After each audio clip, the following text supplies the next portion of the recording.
bring in a lot of authors and professors and people to give you a workshop in the morning and then a workshop in the afternoon, and then we all meet together to listen to the stories and essays that were chosen to be read that day.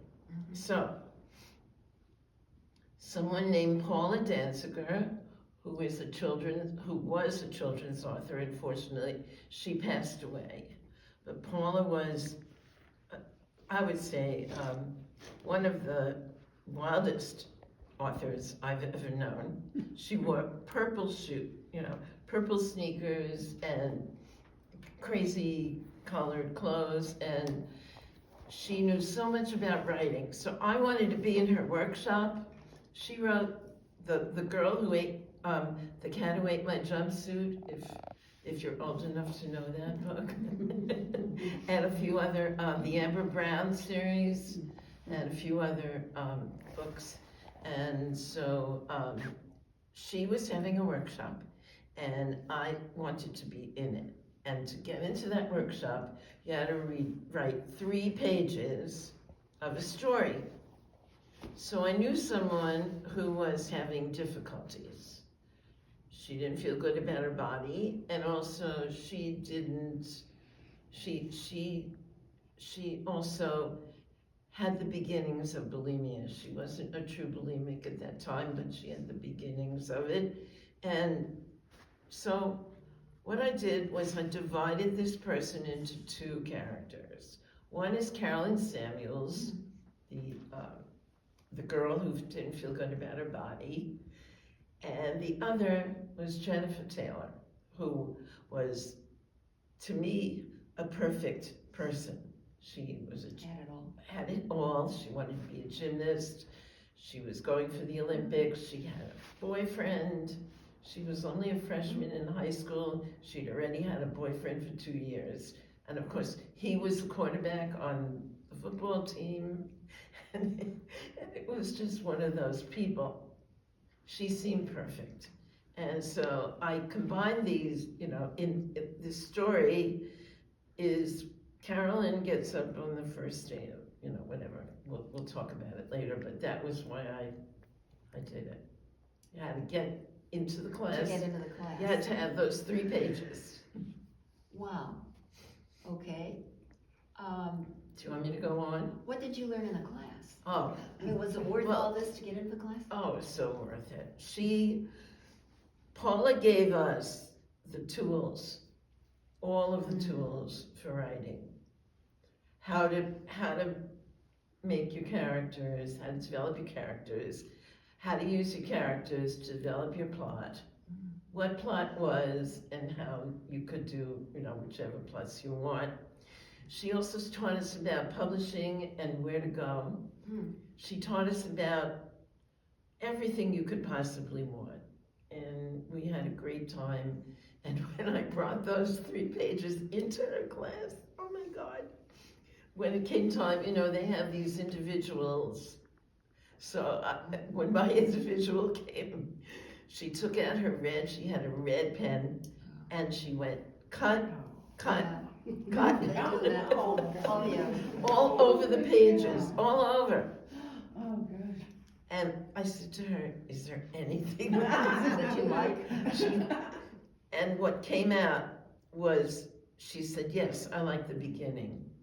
And so she helped me to make my sentences shorter and write like you should for YA. And really, I credit Paula for just helping me to, develop my style, Well, how did you get the language for your teenagers? There's a lot of dialogue, and it's very specific to teenagers, and we don't talk like that. So how did you put that in? Where did you find that? I hung out a lot with teenagers. When my daughters were going to school, I hung out a lot with them. And then I also watched a lot of teens dramas, a lot. Are there any? I didn't know there were teen dramas on TV. Oh, like 90210, and the other one, On the beach, whatever that one, Sarah, what's the name of that? With Was Ben, Baywatch one? Was that teens? Baywatch? was. Baywatch? not Baywatch, no. It was older. Yeah. I haven't a clue. Well, 90210 California, would here certainly I come. be. What is the name of that? The OC. The OC. Never heard of it. Well, the OC, and a few other teen dramas, you know, that were on there. And I also watch these things like my Crazy Sweet 16 and things like that to get to know how kids talked. Now, what is My Crazy, is that? Oh, that's another crazy program where they go on, they look at kids who are very rich, who are having these crazy Right. Sweet 16s and they, Barbara, can I ask you, Yeah. can I interject this question? So when I'm just trying to do the timeline here, so 90210, like, I'm 45, so I was probably, my 15 when that show was peaking and it had a long arc. So when you revisited this piece, I mean, having kids now, and like how much has changed in teenage vernacular and just like the world. I mean, how did you bridge that gap between there? I mean, like I'm still trying to bridge it. I'm pointing my two daughters, especially Rachel. I would read some dialogue to Rachel and she'd say, no, that is not gonna work. I'll say You have words to then. reword it. So you Rachel can't was use it very anymore. Yeah. instrumental. Yes, she was very Rachel's on the instrumental. pulse. Okay, good. Yeah. Rachel read a lot of Twitter and stuff. And also I was a teacher, so I hung around with kids a lot, so I knew how kids talked and that kind of stuff. And the book is kind of a period piece a little bit, right? A little bit, yeah. It's supposed to take place during the 80s, 90s or early 2000s. I never really, and I was told by somebody not to ever put things in that would tell anyone what year it was. So it's not this particular time, but it's a little earlier. Anyway, I did update it a tiny bit. So What other changes did you make? This is a I added relaunch. cell phones and things like that. Now, you're relaunching this with a new cover. What made you decide to put a new cover on? I had to. Oh, I had to or pay for the old cover, and I didn't. The old cover was given to me.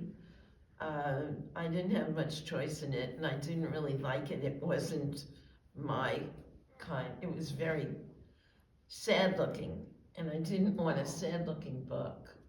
This new one has a great cover, very, very pink, and right. The cover's on the sign right there. yeah, the cover's right there on the sign. You can see it's very pink, and it has her thinking about, what would she be? Could she ever be like Jennifer Taylor? Does she ever get to be like Jennifer Well, Taylor? why would I say that? You want us to read the book and find out. Maybe she finds out that Jennifer Taylor isn't all that happy or great or Maybe. whatever. I'm not gonna say a word. Now I've got Luna has a question, Barbara. Were you satisfied when you finished the books? Yes. And in fact, I was so satisfied with the ending of that book that I cried. Oh. And now, when I read the ending of that book, I always cry. So it Endings are hard, right? touched They can me. go in so many different directions. Well, for me, endings happen when they happen. Some people, well, we won't talk about it, but endings happen when they happen for me. So, good question, Lorna. Thank you. Are you a writer? Is that why you asked? Okay. Jenny is going to come Very into point Pen of Women. question. Fresh meat. No, she's asking about, Mom, she's asking about Luna. She came to our Christmas party. Oh, good. You know, I fell in love with the Penn women and Barbara and the girl, like, so, yeah, we moved to Stanford, 2 years ago, so, but it's so nice to find a vibrant, it's here, there's so much here, there's so many talented women, and there's so much texture, and it's, yeah, so. Anybody else wanna ask a question? I don't wanna dominate the, there you go. Well, I've been thinking, I'm sorry I have not had a chance to read the book, but you're one of the most expressive people that I know, and you are fearless in bringing out your emotions, and I'm in awe of that. We've talked about that before in poetry. When I do poetry, I'm very intellectual about the feelings, and Barbara's in there. She puts it all over the place, and I'm thinking, incredible. I don't know how you do that. I can't figure out how one does that. So, did you bring that to this book? Oh, yeah, there's a lot of emotion in this book, a lot of, Well, you said, oh no. oh, yes. No. There's a lot of emotion in this book from the very beginning. And As a Carolyn is a writer, character. how do you separate yourself? Yeah. Like, Oh, good. how do you write? Carolyn as a character came to me because of emotion and the emotion that she has because she feels so bad about herself, and she doesn't really have a reason to feel that bad, but she just isn't living up to what, you know, the standard of what she thinks she should be, you know, and so many kids feel that way today. But the emotions in that book are there's a lot of emotion, yes. And are those things are you in the book? Sorry. Oh, of me? I would say Carolyn was not like me. In some ways I was Carolyn, but in other ways I wasn't. I was never Jennifer, never. Jennifer is someone that I always aspired to be. And maybe the mother, the mother says things in this that I might say, and maybe her friends say things that I might say, but Carolyn really is not saying what I would say. But there are pieces of you. Yeah, Yeah. an author is not a character. As an author, you have to learn that you're not the character that you have in the book. This character may be one thing, but you are not that character. You're writing about a fictional character. So,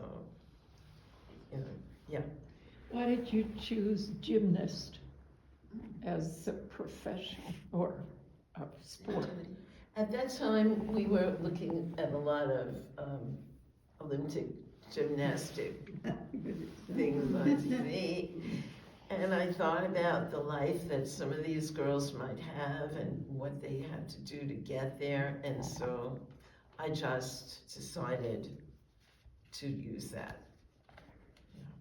Something big that she had, because it was something big that she wanted to do, and so that was her, big Did you have to motivation. learn all the moves that they do? I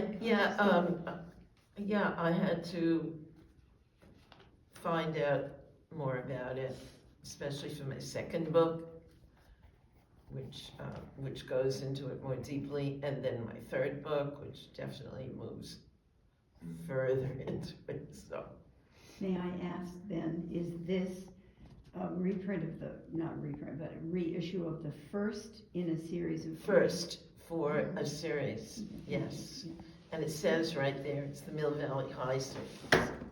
So if you like this book, there's a second book, and that book is on Kindle Vella, which is, if you go to Kindle Vella, Vella, you will find the first chapter. Also, I put a first chapter of who is Jennifer Taylor, in the book.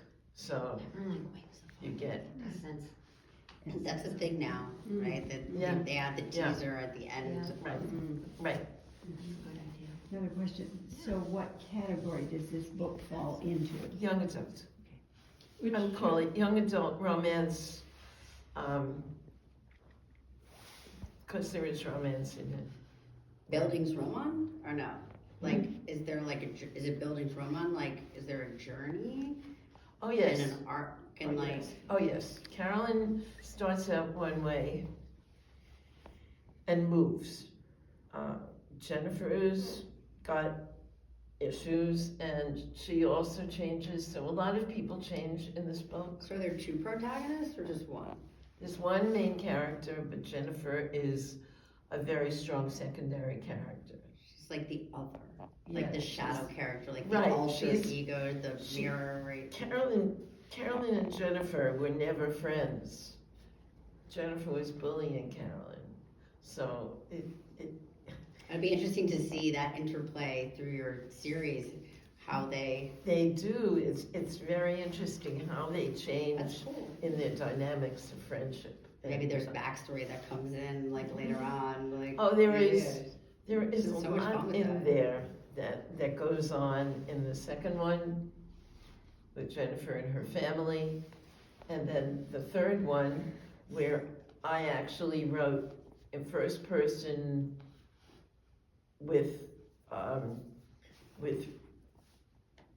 third person, sorry, shouldn't get it, but I do.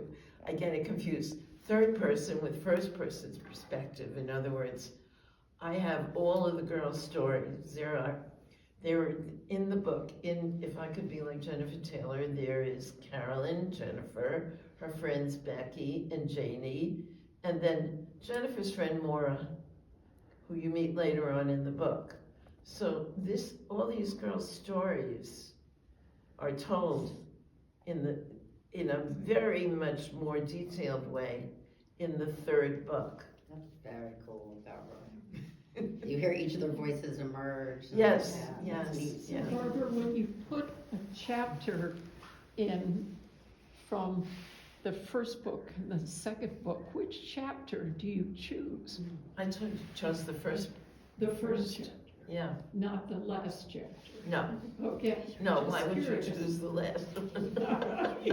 And now the other question, I have to. How did you choose all those names? Oh, good question. What Good did it say again? How do Penelope? you choose those names for the people? Oh, I don't know. I'm a writer, okay, so I can somehow not know something and then all of a sudden it comes to me. It's my crazy brain. And it'll say, oh, make her name Carolyn, and that's what it did. It said, make her name Carolyn, and then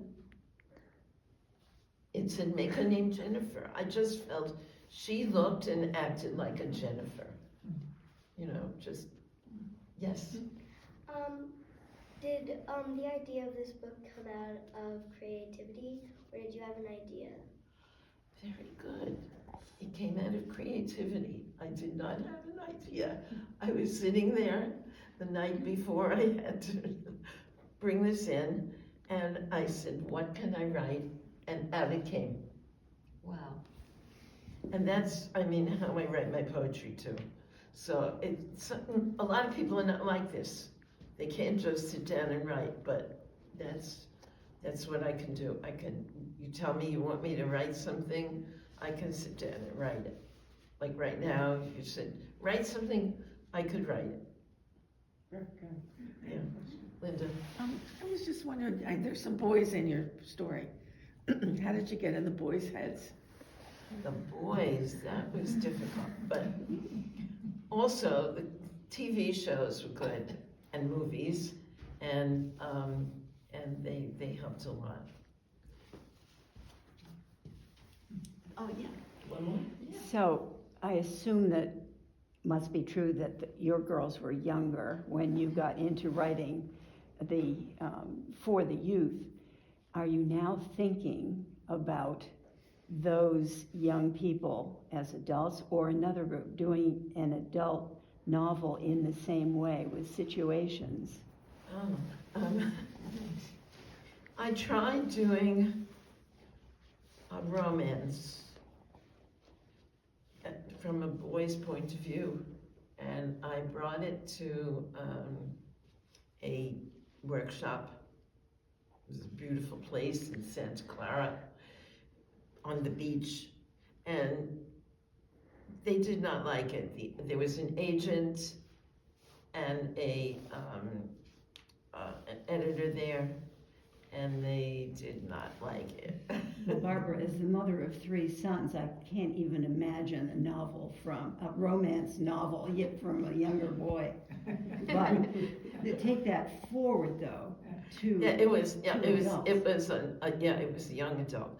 I have actually, I did do another one at NaNoWriMo, that's National Novel Writers Month. I did write another book with a woman as a character, main character, and it got very involved with her having some kind of deal with going to Belarus. I don't know. I forgot about it, but I put it away. So no, I haven't written any adult novels, but it's a good idea. I should. Well, even taking those Wait. characters forward. Luna. Where did you get the idea of each of the characters' stories? Oh, that's what I mean. If you weren't here when or maybe you didn't hear it, I took the real life people that I knew, one real life person I knew, and divided this person in half, so that part of it was one character, and the other was this other character. But I added stuff to the second part, and I also changed the first part, so it's not really that person. They were more like, my muse. Do you know what a muse is? Okay, so something that makes you feel creative. Inspires you. Yeah, inspired. So that's what happened. Well, somebody said that your characters speak to you. I Is said. that right then? Yeah. Is that how you? Yeah. So you're the pen and they're in your head Yes. telling you. They live in your house. Yeah. They do, with you, They right? do, right, they They do. live in your house and you finish the book and they're still there. So you have to write another book. That's what happens. They become entities, Yeah, right? they become, No, they do. seriously, Part of the family. Carolyn and her friends and all, they're all in my head. And after I wrote the last book, so involved with them that I wonder if they'll ever leave. I mean, really. That's right. I mean, I might have to write a 4th book. I mean, because They're still talking. their stories keep. I keep thinking, oh, what about this? Where is she now? Yeah, see, there we go. Yeah. So yeah. Did you know anybody with bulimia when you were writing that? Excuse me. Bulimia, Did you where know- you get, do Um, do did you you know guys anybody know with- what I did. bulimia is? Like I Think about told each you, source. that person, the person who did have that disease. Plus, I did a lot of research on bulimia. I actually went on one of these news groups. They used to have news groups back in 2008, 7, and I asked people if they wouldn't mind if they would send me their stories. And I got quite a few stories about what it was like. And a lot of what I put in the book that Jennifer says, or one of her, Carolyn's friends say, was right from that research. And actually, my book is in the National Eating Disorders, Really? Great. National Organization for Eating Disorders, so, Wow. Yeah. That's a lot of research. yeah, I did a lot of research. Did that affect you? That would upset me. I couldn't, I read a lot of those things and I use them in my book, but I couldn't really read too much because it got me very disturbed. I don't think so. Yeah. And then you worry about your own children. Well, I did. I mean, we worry about them anyway, so you just had one more thing to worry about. Right. Pardon? Do you want to ask me? Yes. What is the hardest thing about writing for you? Okay, the hardest thing about writing for me is getting the middle of the book right. You know, you got the middle, you got the beginning is great, you got the ending that you've done, and then you go into the middle when you're revising and you look at it and you say, nope, it's not working because it isn't what I wanted to say, and so you go back from the beginning to the end to see how you can change that. And that's the hardest thing, is the revising after you've written the whole thing and you look at it and you say, nope, I didn't say what I wanted to say. You have to go back, yes. Well, did you start at the beginning and write all the way through to the end, or did you, okay, because some fiction, I know people come No, up with things I and write- they connect I it write. this way. I Beginning write to end, yeah. linearly. Yeah. Like that. Isn't that in Alice in Wonderland, something like you begin at the beginning and you go to the end and then stop? That's it. That's it, just, when the stuff happens, I'm writing, and then all of a sudden, nothing comes, and I say, oh, it must be the end. Oh, Luna has another question. Yes. What made you want to be a writer in the first place? When did I want to be a writer? Okay. I was writing, when I was in 3rd grade, I wrote a poem, and the teacher put it in the school bulletin. My mother kept that poem until she died in her wallet. And after that, I didn't write so much, and I stopped writing until maybe just before college, when I started writing poetry again. But I didn't know I wanted to be a book writer until I was much, much older. Yeah, just way much older. And then I realized I could write a book, because I didn't think I could write a book at that age. And I didn't think I had anything to say, so I did keep a journal. Yeah. and then when I learned about writing theory, I had a notebook, had a writing notebook. But I was already thinking I'd be a writer by then. But some people think they want to be a writer right away. So, but sometimes it just comes to you, you know.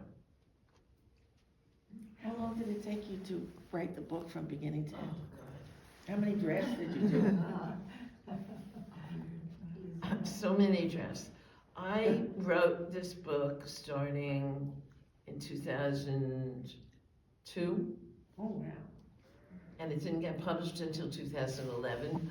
But then I finished it in like 2005 or 5, and I thought it was ready, and I started sending it out, and then it came back and got rejected. So I started revising, so I had more revising. I would say I had maybe 30 to 40 drafts. Yes. You must have been really brave to write the book. I was pushed to write the book because when I was in the workshop and Paula helped me with the story, I went home and I started writing. And then I showed it to Paula because I wanted her to see how it was going, and she said, yeah, keep going. So I kept going, and then I would show it to her if I saw her at conventions.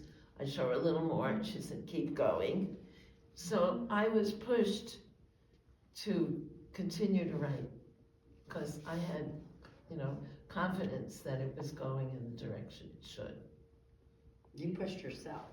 She Well- was like a motivation. Right, she like, helped you me, knew- she gave me confidence, but I pushed myself to write, and at that time, when I was writing the book, I was home, I was going to school, I was doing my thesis for my master's degree, and also writing the book, so it was a lot of work, but I still kept going.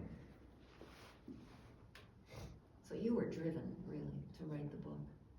Carolyn and Jennifer, they pushed me. Because I started talking to me. Oh my gosh. Wow. Anybody else have a question? No? What character traits do you admire in Carolyn? And what character traits do you admire in Jennifer? Okay, and Carolyn, I admire that she is fearless too. She has some fears. Let me just say this. Carolyn has fears, and she hyperventilates when she's upset. So she's been bullied by Jennifer, and Jennifer is in her class, but Carolyn is able to deal with Jennifer. She's able to deal with her bully, which I think is kind of amazing that this girl who's been bullying her all during junior high, middle school, suddenly is in her class, and she has to go to the mall with her and pick out things for their project and be with her. And this girl says to her, I don't like what you're wearing. And she wore the exact same outfit on the first day of school. So it's kind of hard, but Carolyn continues, and what happens to Carolyn is she becomes way stronger as a character and as a person. Oh, that's wonderful. Yeah. That's great. Wow. How much Now, of this, in what, you and more? how much of this comes from your life? Like I said, not that much. I was not bullied. I was just pushed around a lot. You don't call that Things bullying? happen, well, not so much by, let me just say this, nobody actually bullied me like that. I was, taunted a little here and there, but never like Carolyn. Carolyn had this awful situation where she couldn't even think, and Jennifer was there, So I think that's not really my life. Carolyn's really not me, But Jennifer, what I admire in Jennifer is, of course, her skill in gymnastics. And I also admire in the fact that Jennifer was so persistent. I mean, it's not a good trait, but she was so persistent in bullying Carolyn. It's not a good trait, but the persistence of it No, was something that's that... wrong there. Persistence is a good trait, and I'll tell you why. In Egypt, when they gave the warriors a necklace which told you that they were heroic, it was based on persistence, because in the necklace were stylized flies, and a fly never gives up. It's persistent. So there you are. Wow. Yes, and also Yes, and she's very determined and organized, something that I admire in someone. Well, it's, Yes. sorry, go ahead, you had your hand up first. So, what in the book do you find that you love the most? She wants to know if she has a Favorite. favorite My aspect of your favorite book. character Favorite in part the of the book. whole book. Favorite Yeah. part? Aspect of the book. What do you love the most about it? The part of the book that I love the most? Okay, I have to tell you, it's the ending. I love the ending so much. Because you finished or because you love the ending? I love the ending because, you know, it came together the way I wanted it to. It brings a message that I don't like message books, but somehow this book brings a message that I liked very much, that made me feel that I always felt that this was a standalone book. And because of that, I never really wrote another book to it. But then when a line editor is someone who goes over your book before it's published, and they look at the story and they say, is this working? Does this go through? And also they check the galley. The galley is what comes out before it's printed and is given to the author. But before that, they check that and they see if everything is perfect. The author does that too. The author checks the galley too. But the line editor's daughter read the book. He gave it to her. And she said, she came back and she said to him, is there another book? So I said, oh. And when National Novel Writers Month came around, which is a month where you write from November 1st to November 30th every day, and supposedly you're supposed to get 150,000 words written. And if you do it right, you can. If you do it between up to like 2,000 words a day, you can do it. But I started Who is Jennifer Taylor? Because I figured there needs to be a sequel. Mm-hmm. Yeah, So that's, if someone asked for it. Yeah. And that's what you do. if one person asked, then a lot of people are gonna think, is there a sequel? And I thought, you know what? There needs to be a sequel. And then after Who is Jennifer Taylor, I got finished with that and I said, oh my God, there needs to be We need another one. Because I wanted to tie everyone's story together. The girls, Carolyn's friends, and became so important in the story. And there were other characters I'm not going to mention that come in that are very important that needed to be talked about. So Are all your books finished then, even the third one? Or yes, Yeah. I just have to go through that last one. I sent that to Greenwich Pen Letters, and I have a lot of comments I have to look at and things that I have to go through because it needs to be revised.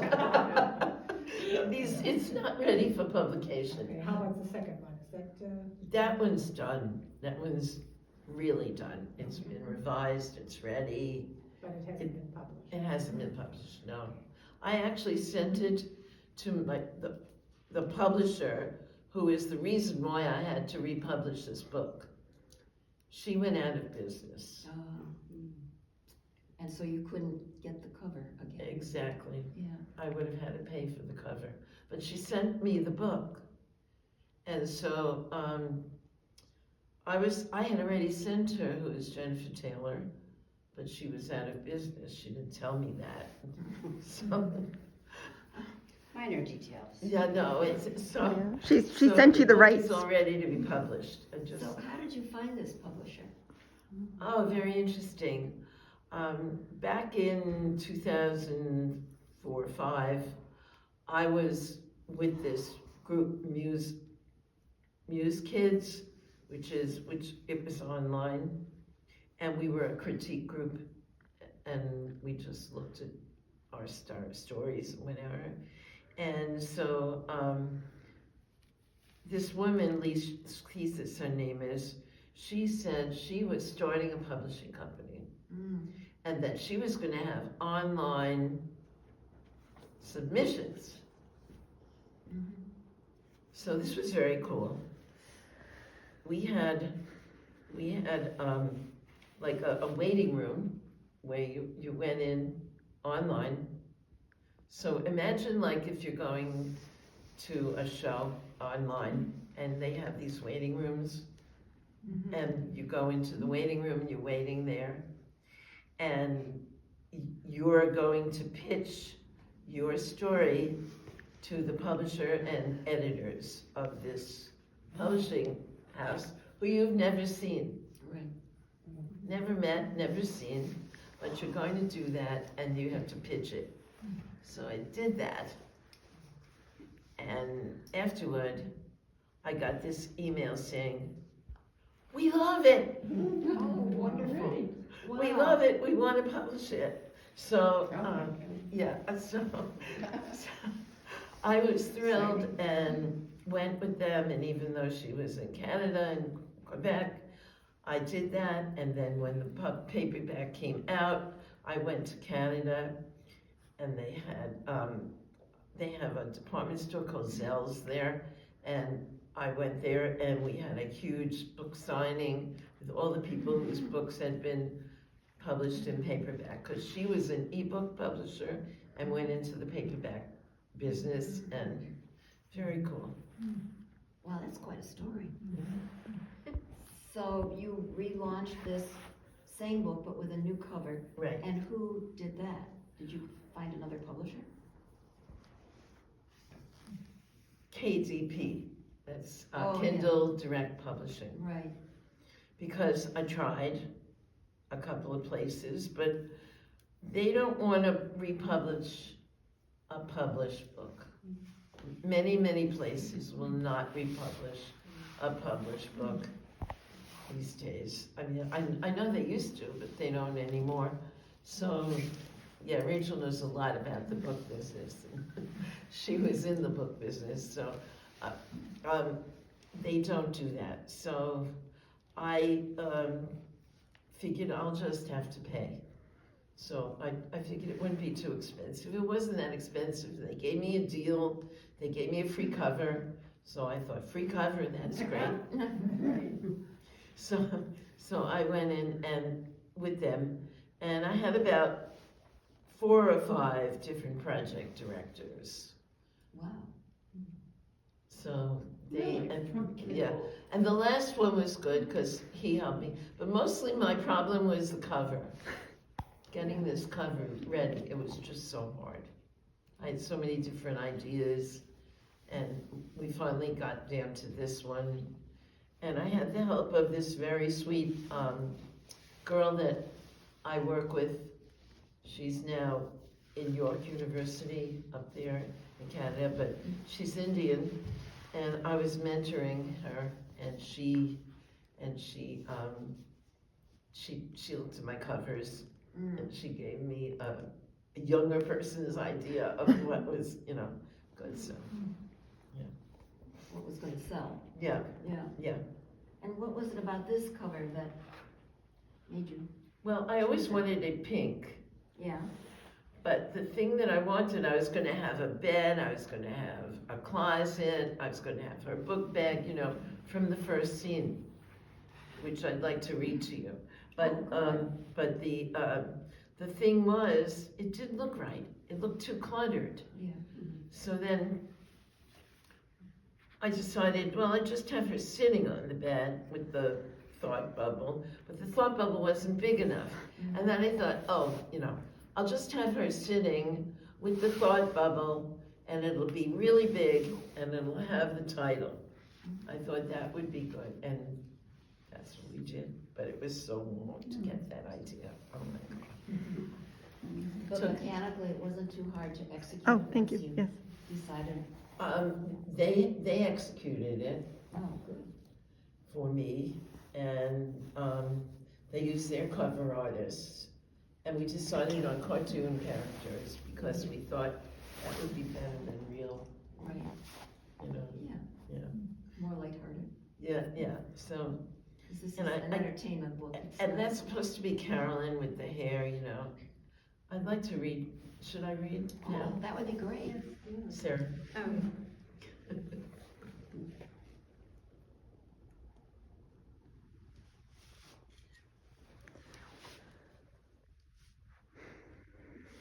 Make it larger. Can you tell us what, are you starting Oh, right at the this is the beginning? first chapter. Okay, thank you. This is when you meet Carolyn. She has to make it larger for me. I hate to leave, but they have bedtime in half an hour, so. Yeah, it's getting late. But Could I just say before you go that your daughter has a future as probably an interviewer on television? Yes. as she a wants to writer. be an author Wait. and writer.